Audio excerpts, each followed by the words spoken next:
video will teach you to teach your dog the life-saving cue, leave it. To start this exercise, have two different kinds of treats, a high-value treat and a low-value treat.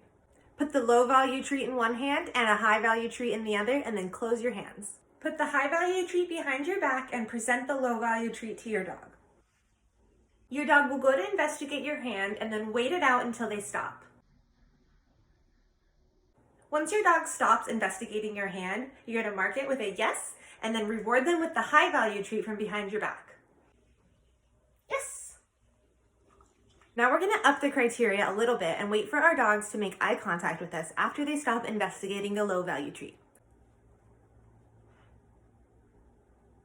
That moment we're going to mark and reward with the high-value treat.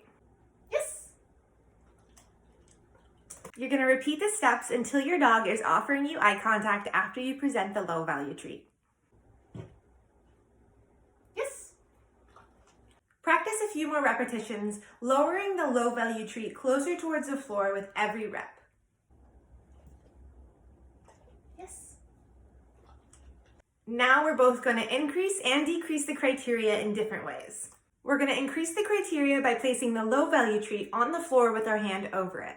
And we're going to decrease the criteria by just waiting until our dogs actively stop investigating the low-value treat before marking and rewarding.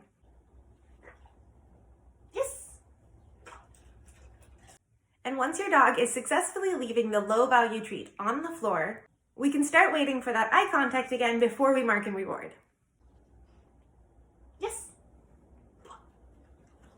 Once you've got your dog looking at you after you place that low-value treat on the floor, it's time to add the verbal cue. Leave it. Now where we're going to add that in is right after we put the low-value treat on the floor with our hand over it. We're going to say, leave it, wait for our dogs to make eye contact, mark that moment with your verbal marker, yes, and follow it up with a treat. Leave it, yes.